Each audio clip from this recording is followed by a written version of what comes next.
Figaro Live, il est 11h11, passé de quelques minutes et 24 heures après, surtout le discours d'Emmanuel Macron. Apparemment, il n'a pas convaincu, c'est ce que révèle le sondage fait dans la foulée par Opinionway pour Le Figaro, RTL et LCI. 3 Français sur 4, 76% jugent ces mesures insuffisantes.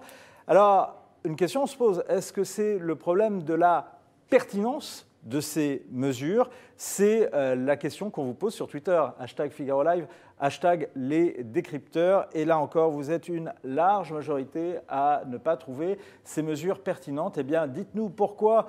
On en débattra avec nos décrypteurs après avoir revu quand même l'essentiel des propositions d'Emmanuel Macron. On retiendra notamment l'adaptation des taxes aux fluctuations des prix du pétrole ou encore la part du nucléaire ramenée à 50%, sans parler de la création d'un Haut Conseil pour le climat.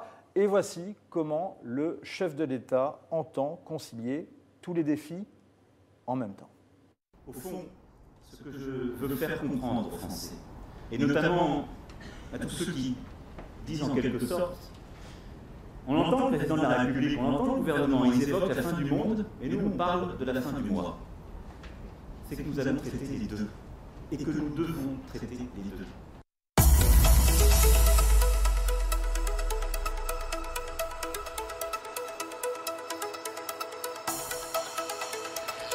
Bonjour François-Xavier Bourmeau. Bonjour. Vous êtes celui au service politique qui suit l'Élysée, en particulier Emmanuel Macron, dont vous êtes l'un des biographes.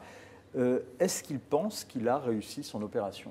Non, dans son discours hier, d'ailleurs, il le dit, ce n'est pas avec un discours qu'on va répondre au malaise français. Il sait très bien que ce discours qu'il prononce hier, il n'est pas destiné à faire rentrer les Gilets jaunes chez eux, que ça ne va pas se faire dans l'immédiat. Il se pose en surplomb dans une attitude présidentielle dans quelque chose qu'on n'avait pas vu depuis un moment déjà chez Emmanuel Macron. Il était presque jupitérien hier. C'est-à-dire le président de la République donne le cap, donne les grandes orientations et derrière, le gouvernement, le Premier ministre met tout ça en musique et articule la mécanique des débats. Alors, ce qu'il demande au Premier ministre, c'est d'organiser des débats locaux, départementaux avec les Gilets jaunes, dont on voit bien l'objectif de ces débats, qui est de diluer la grogne, c'est-à-dire de la cantonner à des niveaux départementaux, régionaux, sur des problématiques extrêmement locales pour qu'il n'y ait plus cet aspect contestation nationale. Je reprends le mot que vous utilisez, diluer la grogne. Donc si je vous suis, l'objectif d'Emmanuel Macron, ce n'est pas forcément de trouver des solutions, mais c'est de faire retomber la fièvre, de faire retomber la pression. Oui, diluer la grogne et pas la dissoudre, parce qu'il a très bien compris que les solutions qu'il propose, la réforme de l'économie française, enfin pour aller vite, des structures de l'économie française, les réformes qu'il a engagées depuis le début de son quinquennat, elles ne vont produire leurs effets qu'à très long terme. Par exemple, sur le pouvoir d'achat, qui est une des grandes revendications des Gilets jaunes, Emmanuel Macron n'y répond pas en distribuant des chèques, il veut y répondre en donnant du travail, en développant l'emploi. Ça, c'est quelque chose qui se joue sur le long terme, qui ne va pas arriver dès demain dans le pays. On voit que le chômage baisse un peu, mais pas suffisamment encore. La promesse initiale d'Emmanuel Macron, elle porte sur le travail et pas sur le pouvoir d'achat. Donc la réponse aux Gilets jaunes, en fait, c'est une façon pour lui de gagner du temps. 3 mois, c'est le temps qu'il a donné pour que les débats se déroulent, en espérant que d'ici là, quelques résultats économiques soient venus alimenter son discours. De toute façon, dans 3 mois, à la fin des débats régionaux, il va se trouver confronté aux mêmes problématiques, parce que le diagnostic qu'il formule, c'est que cette colère qui s'exprime vient de loin et est liée à, en gros, 30 ans de non-décision. Alors, vous mettez tout le monde dans ces 30 ans, vous mettez Mitterrand, Chirac, Sarkozy, Hollande, mais 30 ans de non-décision pour réformer la France. Ce qu'Emmanuel Macron explique, c'est qu'il s'attaque aujourd'hui à 30 ans d'immobilisme et que ça ne peut pas se résoudre en un discours, celui d'hier, et encore moins en 2-3 mesures distribuées comme ça.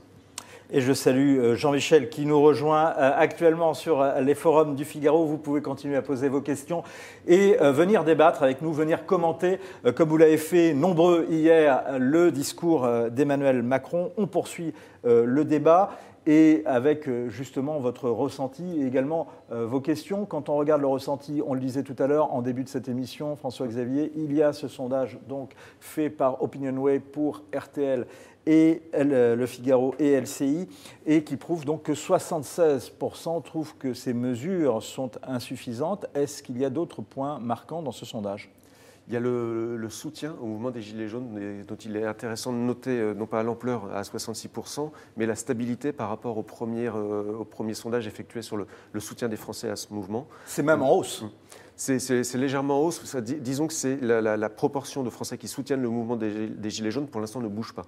Ça veut dire que ce mouvement, il est ancré, il est installé, et que vraisemblablement, c'est quelque chose qui va s'apparenter pour Emmanuel Macron à ce qu'a été la contestation du mariage pour tous pour François Hollande. Dès que François Hollande se déplaçait quelque part en France, il y avait toujours un comité d'accueil de la manif pour tous pour le contester sa politique et pour contester cette mesure. Vraisemblablement, Emmanuel Macron va être poursuivi tout au long de son quinquennat par des Gilets jaunes. Par des Gilets jaunes. On y reviendra d'ailleurs dans le courant de cette émission avec la réaction de l'un d'entre eux à ces propositions. Je précise d'ailleurs que sur cette colère des Gilets jaunes, Figaro Live y revient largement, Le Figaro y revient largement ce soir à partir de 20h45 dans une émission spéciale avec LCI et RTL qui sera présentée par David Pojadas en présence notamment d'Yves Tréhard. Que lui conseille-t-on dans son entourage sur la conduite à tenir vis-à-vis des Gilets jaunes? Cette attitude lointaine, d'éloignement que vous venez de décrire, ou bien de tendre la main, d'écouter les revendications? Non, on lui a conseillé dès le début, c'est venu un peu de toutes parts, d'ouvrir un canal de dialogue, c'est-à-dire de discuter. Le problème face aux Gilets jaunes, c'est qu'il n'y avait pas de représentants légitimes ou désignés avec qui discuter, pas de structure constituée. Le dialogue social, c'est quelque chose de très scénarisé en France, c'est une vraie chorégraphie. C'est pas depuis Emmanuel Macron qu'on voit ça, on peut faire remonter ça à Nicolas Sarkozy. Je ne sais pas si vous vous souvenez de cette phrase qu'il avait eue. Aujourd'hui, en France, quand il y a une grève, plus personne ne s'en rend compte. L'affaiblissement des structures intermédiaires qui aujourd'hui, dont on se rend compte aujourd'hui qu'elles manquent pour sortir de cette crise, elle ne date pas d'Emmanuel Macron. Alors donc on lui conseille de réouvrir ce canal, c'est ce qui a été commencé à faire hier avec François de Rugy qui a reçu des Gilets jaunes au ministère de l'écologie. Mais Emmanuel Macron, en face de ça, il est confronté à un impératif ou à, disons, une contrainte qu'il s'est lui-même fixée, c'est la détermination. On peut peut-être revenir dessus après, parce qu'il y a une anecdote qui est frappante sur la détermination d'Emmanuel Macron. En fait, il ne peut pas céder. Voilà, il ne peut pas reculer sur la taxe carbone.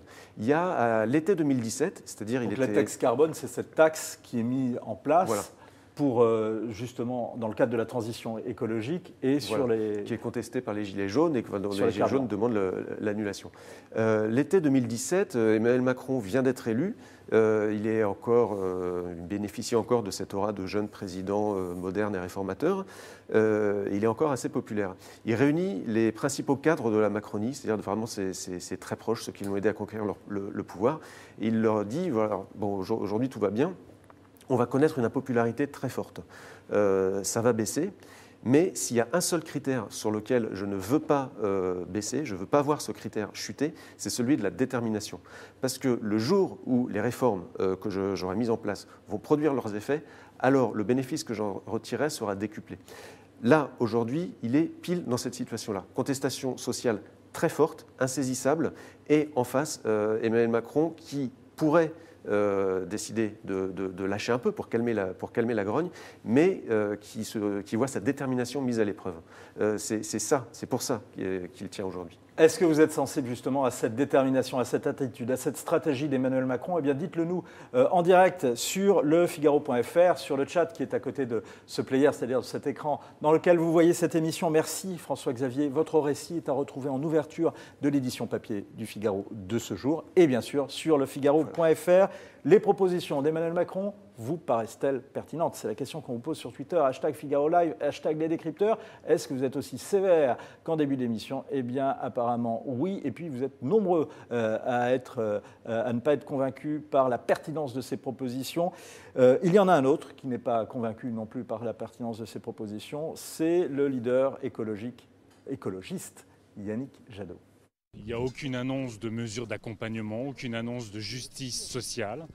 Et puis on reste totalement piégé par le nucléaire. On reportera les fermetures juste avant 2030 et même potentiellement on prendra des décisions de nouvelles constructions à la fin de ce quinquennat. Donc c'est un discours comme d'habitude, ou finalement des grands discours, des tout petits pas, des belles paroles pour éteindre une colère mais sans acte fort de justice sociale. Et rien pour préparer l'avenir, on reste dans les énergies du vieux monde. C'est assez décevant. Bonjour Marc Charqui. Vous êtes journaliste au service Sciences du Figaro. Il est sévère, hein, Yannick Jadot. Oui. Il n'y a rien de neuf, vraiment, dans ce discours? Alors, c'est pas tout à fait exact. Il y a quelques points nouveaux, c'est-à-dire qu'on a un petit peu une idée maintenant du nombre de centrales nucléaires, par exemple, enfin de réacteurs nucléaires qu'il compte fermer. On sait qu'il va en fermer 14. On sait aussi que par rapport au nucléaire, il voulait réduire la part, enfin on devait réduire la part du nucléaire à 50% en 2025. Maintenant, il y a un objectif qui a été repoussé de 10 ans à 2035. Donc, il y a quand même quelques mesures. Hein. Vous en parlerez tout à l'heure sur la fiscalité des carburants, etc. Il y a quelques mesures. Mais globalement, il a raison. Globalement, il a raison, sauf sur cette question du nucléaire. Alors justement, point particulier, il y a la question de Fessenheim. Hollande l'avait promis, mais apparemment, en l'écoutant, en regardant, dites-moi si je me trompe, celui qui va le faire, c'est Macron. Oui, c'est Macron qui a annoncé qu'il le fera et qui fermera 2 réacteurs. Donc ça fait partie des nouveautés. Oui, enfin c'était très attendu, hein, y compris par EDF. C'était attendu, mais ça n'avait pas été fait jusqu'à présent. Tout à fait. Donc, il y a cet objectif de ramener la part du nucléaire à 50% d'ici donc 2035. Oui. Et il y a un autre objectif, celui-là, c'est d'amener la part des énergies renouvelables dans la production d'électricité à 40%, là, d'ici 2030. Est-ce que vous pensez que c'est possible? Écoutez, je ne pense pas. Pourquoi? Parce qu'actuellement, on n'est pas dans le rythme pour arriver aux 30% qu'on doit faire en 2000, ou 20%, pardon, qu'on doit faire en 2000. D'ici 2020. Voilà, d'ici à 2020. Donc il faut peut-être d'abord viser les premiers objectifs. Une fois qu'on aura fait les premiers objectifs, on pourra peut-être aller au deuxième. Je crois qu'il faut garder raison. C'est très important ce que vous nous dites, parce que justement, on entend énormément de chiffres, des objectifs très ambitieux. Mais là, ce que vous nous dites ce matin, c'est que l'objectif actuel sur la part des énergies renouvelables sur la production d'électricité n'est pas encore tenu. Non, on est en retard, on est en net décalage. Hein. Il y a plusieurs instituts, organismes publics, parapublics, ONG, etc., qui le disent. Hein. Ce ne sont pas des affirmations de ma part. Hein. Je rapporte ce qui est dit par ailleurs. On parlait du nucléaire. On entend beaucoup une expression qui est celle de nucléaire propre. Est-ce que vraiment c'est possible ou pas d'avoir un nucléaire propre? Moi, je ne sais pas ce que ça veut dire. Le nucléaire propre, je ne connais pas cette notion. Parce que vous l'avez lu comme moi, vous l'avez entendu oui, comme moi. Non, mais bien évidemment. Mais il faudrait que le nucléaire ne fasse pas de déchets. Ce n'est pas le cas encore. Il y aura peut-être des solutions techniques, scientifiques. Il y a un des derniers prix Nobel français qui annonce que dans 10 ans, il a une méthode pour réduire les déchets nucléaires à 0. Peut-être qu'on y arrivera, mais pour l'instant, on fait des déchets.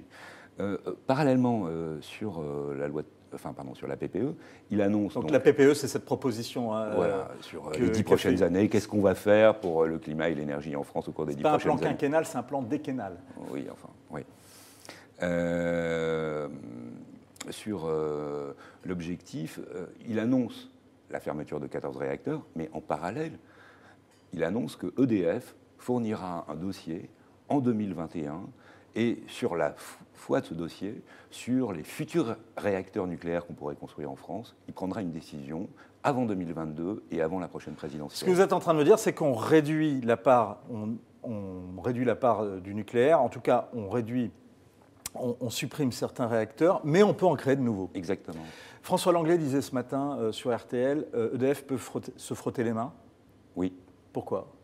Eh bien justement, parce qu'on ne lui dit pas qu'il ne va pas faire d'EPR. Au contraire, on lui dit peut-être tu vas faire de l'EPR comme à Flamanville. Il y a près de 10 ans, Marc, on faisait un Grenelle de l'environnement. C'était sous l'ère Sarkozy-Fillon avec Jean-Louis Borloo, en maître de cérémonie, ensuite Nathalie Kosciusko-Morizet. C'est pas un peu la même chose aujourd'hui que veut faire et que veut proposer Emmanuel Macron? Non, parce que d'abord, on n'est pas du tout dans la même période. À l'époque du Grenelle, il fallait qu'il y ait une prise de conscience. Cette prise de conscience, elle existe déjà. Aujourd'hui, il faudrait des actions concrètes, majeures, chiffrées, etc. Voilà, hier, j'ai été, comme mon ami François-Xavier Bourmeau, à la conférence de presse de Macron, puis après, je suis allé chez de Rugy, le ministre donc, de la Transition écologique et solidaire, qui a présenté plus en détail ce que c'était que cette programmation pluriannuelle de l'énergie. Et à l'issue de la conférence de presse, d'une heure et demie de conférence de presse, on nous a remis un document. Je vous le montre. Alors, levez-le, parce que comme ça, on va bien voilà, le voir. Je vous montre ce document. Ça, c'est la programmation pluriannuelle de l'énergie qui a été remise hier à l'ensemble des journalistes français qui étaient venus à la conférence de presse de François de Rugy.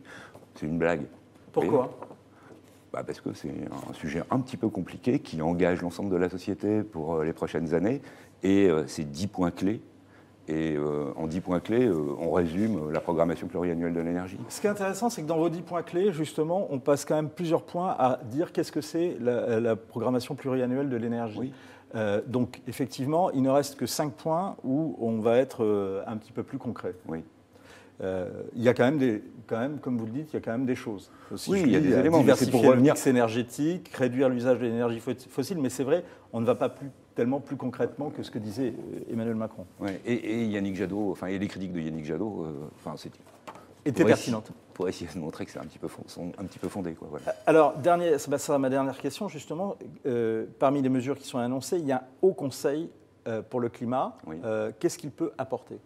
Écoutez, l'originalité de ce Haut Conseil, c'est qu'il y a des scientifiques, des climatologues. Enfin, il y a 2 femmes climatologues, Corinne Lequerret et Valérie Masson-Delmotte, qui sont 2 scientifiques reconnus internationalement sur le CO2, sur les émissions mondiales de CO2, sur les émissions mondiales de méthane, qui font référence. Hein. Donc ce sont des figures. Ceci étant, c'est un nouvel... on a un peu peur de dire que c'est un nouveau machin, une nouvelle commission Théodule, parce qu'il y a déjà plein de commissions qui existent. Le Conseil national de la transition écologique, qui a été mis en place après la loi sur la transition écologique. Il y a le Conseil économique et social, à qui on a rajouté le nom environnemental pour juger justement des actions du gouvernement. Donc on se demande si ça va être vraiment utile. Merci beaucoup Marc Cherki pour toutes ces précisions. Je rappelle que vous êtes journaliste au service sciences du Figaro. Les propositions d'Emmanuel Macron sur l'énergie et le climat sont-elles pertinentes? C'est la question qu'on vous pose sur Twitter, #Figaro Live, #les décrypteurs. Et pour l'instant, vous n'êtes absolument pas convaincus. Il y en a un autre qui n'est pas convaincu ou qui attend en tout cas plus de l'aide. Feint-il, en tous les cas, il feint d'attendre d'être plus convaincu. C'est Christian Jacob, le président le chef des députés LR à l'Assemblée nationale. Est-ce que oui ou non, M. Macron maintient l'augmentation des carburants au 1er janvier 2019 sur le gazole et sur l'essence? Et tant que la réponse n'est pas claire sur ce sujet, effectivement, on n'est pas dans un climat pressé.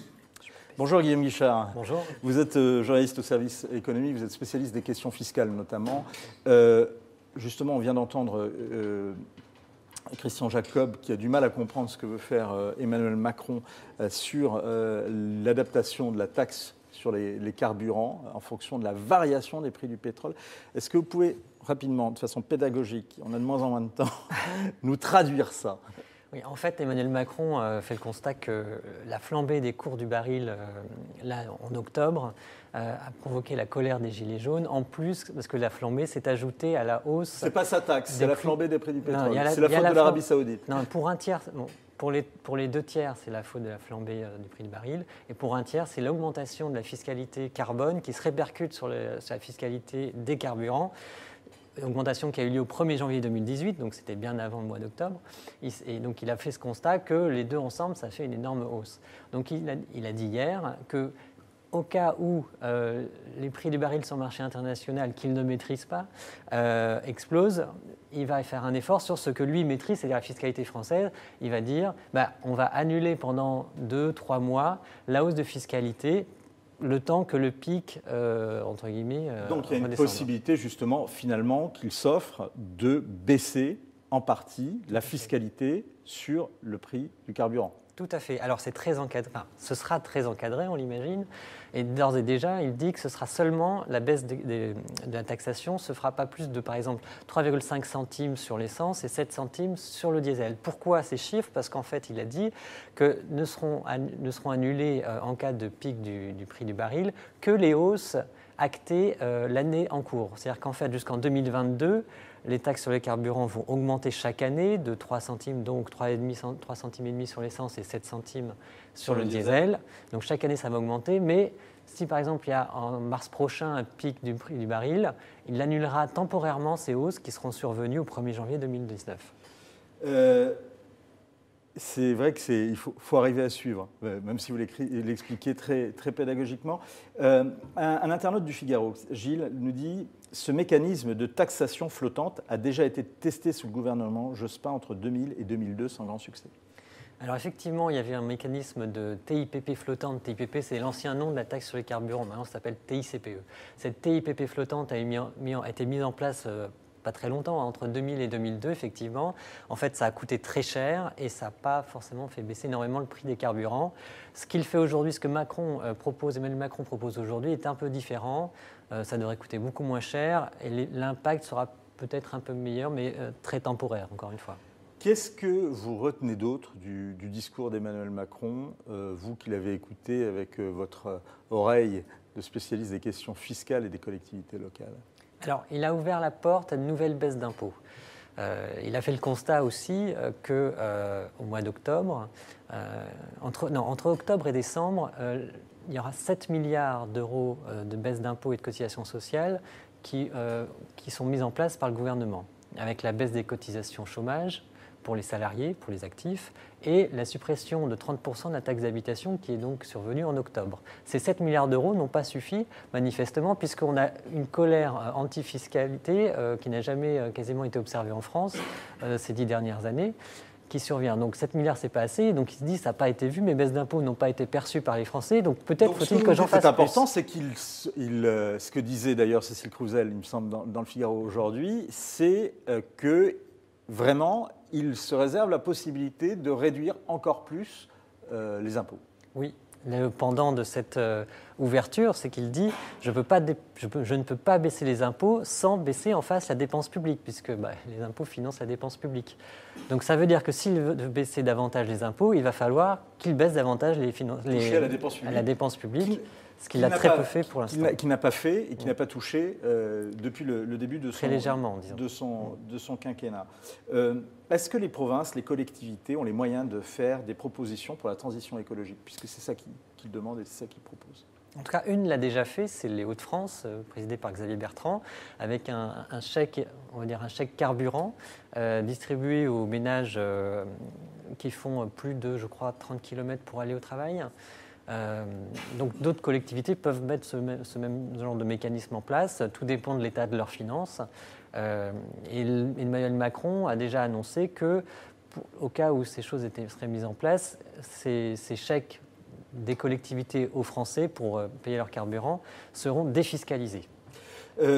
Toute dernière question, Guillaume. Il y a des mesures d'accompagnement, on en parlait, la montée au capital d'EDF éventuelle, et également 71 milliards pour les énergies renouvelables, pas d'ici sur plusieurs années. Mais est-ce que l'État a les moyens de le faire? En tous les cas, l'État a les moyens de le faire et les collectivités sans augmenter les impôts. C'est la question, c'est à chaque fois qu'on propose ou qu'on annonce une hausse de dépenses quelque part, ça veut dire que soit on augmente les impôts, soit on baisse les dépenses ailleurs. Donc, en l'occurrence, il annonce des hausses de dépenses, notamment sur les énergies renouvelables, mais c'est sur un moyen terme, sur 20 ans, donc c'est le long terme, donc c'est du cumulé. Donc chaque année, ce sera beaucoup moins. Et en même temps, il veut baisser les impôts. Donc, il faut bien quelque part ailleurs chercher des économies. Donc, le 12 décembre, il y a un grand rendez-vous. Emmanuel Macron va recevoir tous les patrons, on va dire, des administrations pour leur annoncer des mesures d'économie sur la fonction publique. Et donc là, ça, c'est une nouveauté. parce que justement, ça concerne la dépense publique. Merci Guillaume Guichard de ces précisions. Les propositions d'Emmanuel Macron sur l'énergie et le climat sont-elles pertinentes? C'est la question qu'on vous pose sur Twitter, #Figaro Live, #les décrypteurs, ça ne bouge pas, vous êtes toujours très négatif sur ces propositions. Édouard Philippe, ce matin, il est revenu en détail, c'était sur BFM TV, et il a également tendu la main aux Gilets jaunes à certaines de leurs revendications, en tous les cas, prêt à les entendre, prêt à les recevoir. On l'écoute. Vous allez les recevoir, vous allez recevoir les représentants ou pas? Écoutez, ils le demandent. Je vous ai dit, à partir de demain, je vais recevoir les organisations syndicales, patronales, oui, les événements. Mais eux aussi. S'il y a une délégation représentative de Gilets jaunes qui souhaite être reçue, je le ferai. Je le ferai avec la volonté d'écoute et de dialogue, qui est la mienne, et en essayant de prendre en compte ce qu'ils formulent. Parce que dans ce qu'ils formulent, il y a beaucoup de choses très légitimes. Il y a beaucoup de choses qui doivent être entendues. Bien sûr. Bonjour Benjamin Cauchy. Bonjour. Vous avez fondé le collectif Citron, Citron Pressé, après ne pas avoir été retenu comme porte-parole de Gilets jaunes. Emmanuel Macron, on vient de l'entendre avec Guillaume Guichard, a fait un geste sur les taxes sur les carburants. Vous y êtes sensible? Il a remis en place, en quelque sorte, la TIPP flottante qui existait il y a 18 ans. C'est une première étape. Il a compris que le problème de la hausse du carburant était un argument fort pour tenter de calmer la colère des Gilets jaunes. Pour autant, ça ne suffit pas. Et pour financer son projet de transition écologique, il maintient son cap, sans doute plus par intérêt politique que par pertinence économique. Il souhaite maintenir cette hausse de 6 centimes au détriment des contribuables qui galèrent déjà le plus. Donc, est-ce que, Benjamin Cauchy, Édouard Philippe est prêt à recevoir une délégation représentative des Gilets jaunes? Est-ce que vous pensez que c'est possible de recevoir une délégation représentative? Et puis, surtout, est-ce que, je ne sais pas si vous y avez été convié, mais qu'est-ce que vous attendriez d'une réunion comme celle-là? Alors, pour qu'il y ait des Gilets jaunes représentatifs, il faut qu'ils représentent l'ensemble du spectre social et politique de notre pays. En aucun cas, les Gilets jaunes, et je le dis depuis des semaines, en aucun cas, les Gilets jaunes sont apolitiques. Ils sont transpolitiques. Et quand vous commencez à dénoncer une politique gouvernementale et que, en face de cela, vous faites des propositions et vous avez des revendications, vous rentrez forcément dans l'arène politique. Donc, effectivement, si monsieur Édouard Philippe souhaite rencontrer des Gilets jaunes, il est important qu'il puisse les recevoir dans leur pluralité. Les personnes qui ont été reçues hier chez monsieur de Rugy ont des revendications plus proches de la France insoumise, et je ne suis pas persuadé, au regard des centaines de messages que mes amis et moi recevons tous les jours, que tous les Gilets jaunes sont des mélenchonistes convaincus. On a compris votre message. On rappelle que vous avez été conseiller municipal LR. Vous comptez manifester, j'imagine, samedi. Est-ce que vous pensez que c'est une bonne idée au regard aujourd'hui du préjudice commercial que provoque ce mouvement et du manque à gagner pour les commerçants en particulier avant les fêtes de Noël? Je crois qu'il est véritablement temps pour le gouvernement d'entamer cette phase de dialogue. Il y a des choses à changer dans notre pays pour les plus démunis, et y compris pour les classes moyennes que je représente et qui ont un budget de plus en plus contraint. Aller manifester samedi est une chose, à condition que ce soit dans un cadre pacifique. Benjamin Cauchy, sur le préjudice commercial qui est provoqué par le mouvement, sur le préjudice commercial. Bien sûr, je comprends qu'il y a un préjudice commercial, mais la responsabilité incombe au gouvernement pour le coup. Merci Benjamin Cauchy de vos réponses et de cette réaction en direct sur Figaro Live. Et je rappelle que vous avez fondé donc le collectif Citron Pressé, c'est bien ça? Absolument, mais surtout les Gilets jaunes libres. Allez trouver sur Facebook les Gilets jaunes libres de leurs idées, libres de leur indépendance d'esprit. Entendu, le message a été reçu. Merci beaucoup Benjamin Cauchy. Merci à vous. On va reprendre les questions des internautes également, parce que vous êtes nombreux à réagir. Jean-Michel qui nous dit « C'est sur la mise en scène que le président a fait très fort, ne trouvez-vous pas ?»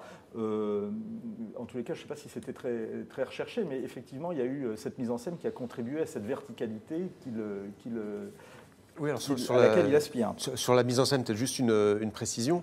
La salle des fêtes de l'Élysée est fermée en ce moment pour travaux. Donc cette grande tente blanche a été montée à l'extérieur du palais de l'Élysée pour pouvoir accueillir les réunions de ce type-là. Et pas pour recevoir le colonel Kadhafi, comme ça avait été le cas sous Sarkozy, dans l'hôtel de Marigny en face. C'est à Marigny en face, de l'autre côté. Comment comprendre la hausse du diesel alors que le prix le baril de pétrole a baissé, nous dit Betty? Alors, il y a toujours un décalage entre la baisse des cours du baril et la baisse du prix de l'essence à la pompe. Ce décalage, je crois, je parle sous le contrôle de Marc, c'est de l'ordre de 1 à 2 semaines. Il y a un délai de latence. Donc, il y a un délai de latence. Donc, c'est normal qu'il y ait un petit délai. Si ce délai se prolonge, c'est qu'il y a un problème dans la chaîne de valeur. Que faire de nos diesels achetés cette année? Il n'y a plus de marché de l'occasion. Pourquoi ne nous avoir pas prévenus? Nous dit également les diesels achetés de cette année? Oui, et puis pourquoi ne pas avoir été prévenu? C'est vrai que Nicolas Hulot avait fait sensation avec cette annonce d'un diesel, qu'on allait abandonner le diesel. Alors, sur le diesel, il y a effectivement un changement de pied de l'État, mais majeur, depuis 2 ans, qui dit qu'on favorisait le même depuis plus longtemps. C'est Valls qui a annoncé le premier l'alignement progressif du carburant diesel sur l'essence. La différence entre Valls et Macron, c'est que Macron, lui, il aligne à la hausse, et tandis que Valls, lui, il alignait en baissant un petit peu l'essence et en montant un petit peu le diesel. C'est la différence entre les deux. Et donc le diesel, le marché de l'occasion du diesel sera quand même, je pense, sera quand même permis d'écouler des voitures, même si c'est pas ma grande spécialité, mais parce que la prime à la conversion actuellement... On ne peut pas avoir Emmanuel Egloff tous les jours en plateau. Non. Et donc la prime à la conversion, qui a été mise en place par le gouvernement depuis l'année dernière, permet d'acheter un véhicule d'occasion, y compris diesel, du moment qu'il a été mis sur le marché après 2011. Marc, une question de Christian. Qu'est-ce que va changer de prendre une part plus importante d'EDF de la part de l'État? L'État pourra refaire ce qu'il veut d'EDF. C'est-à-dire que s'il veut filialiser l'activité dans le domaine nucléaire, il pourra. S'il veut filialiser les énergies renouvelables, il pourra le faire. Voilà, en fait, c'est ça. Parce qu'il a un peu plus de 85% du capital, et avec 85% du capital, on a des actionnaires minoritaires à qui il faut demander leur avis malgré tout. Donc ça peut être un petit peu compliqué s'il a des ambitions pour EDF, des ambitions nouvelles pour EDF. Mais ils sont quand même très très sensibles aux agents d'EDF, et donc ils disent on ne veut pas toucher au statut de l'entreprise, etc. Alors, une question qui est posée par Laurence, qu'on entend depuis plusieurs jours. Le jour où les plus gros pollueurs, bateaux de croisière et avions, seront taxés, ils seront crédibles. Oui, mais il faut... Et c'est la fameuse question de la taxe sur le kérosène. Oui, mais il faudrait qu'il y ait un accord international. Ce n'est pas juste la France qui va décider, je pense. Mais effectivement, le kérosène n'est pas taxé en France, comme sur l'ensemble des aéroports. C'est bien ça? Oui, parce qu'en fait, c'est l'Union européenne qui a un peu uniformisé, on dit qui a un peu uniformisé. On va rappeler peut-être, c'est qu'il y a des taxes sur le diesel, mais il n'y a pas de taxe justement sur le kérosène qu'il y a dans les avions et notamment dans les vols internationaux. Notamment parce que l'Union européenne a prévu d'exempter de taxes carbone un certain nombre de secteurs, dont le transport aérien. Voilà. Vous pouvez répéter ce que vous venez de dire? Je crois que je n'ai pas très bien compris ce que vous dites. L'Union européenne a décidé, ça fait plusieurs années, d'exempter de taxes carbone certains secteurs. Donc l'Union européenne ne suit pas... C'est bien, j'ai bien compris. L'Union européenne sont les États européens qui ont décidé entre eux. L'Union européenne ne suit pas la politique de transition et d'effort de transition énergétique qui est engagée à l'intérieur par un certain nombre de ces États. Si, mais en fait, économiquement, il a été décidé qu'on ne pouvait pas augmenter la taxe carbone sur tous les secteurs, certains étant trop sensibles au prix du carburant, etc., comme donc l'aérien ou alors le transport routier, par exemple. François-Xavier, je reviens vers vous parce que cette question, c'est précisément le rôle que la France veut faire dans les négociations internationales.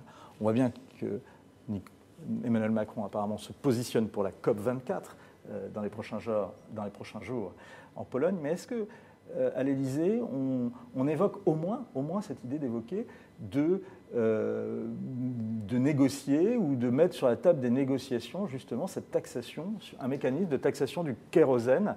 On se souvient que Jacques Chirac était arrivé à mettre une taxe sur les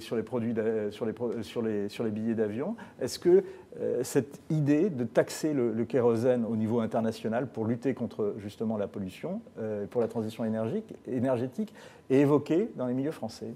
Alors pour l'instant, non.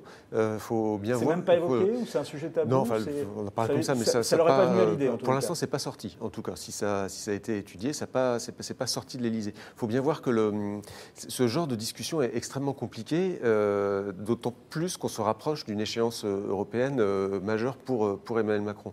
Donc ce sujet-là, il peut éventuellement le mettre sur la table à la COP24, mais quand on met un sujet comme ça en proposition, il vaut mieux être sûr d'obtenir des résultats, sinon les déceptions ou que vous créez vis-à-vis de vos électeurs, qui vont être amenés à se prononcer aux élections européennes, sont d'autant plus grandes, et surtout qu'Emmanuel Macron est menacé par une poussée des Verts en ce moment.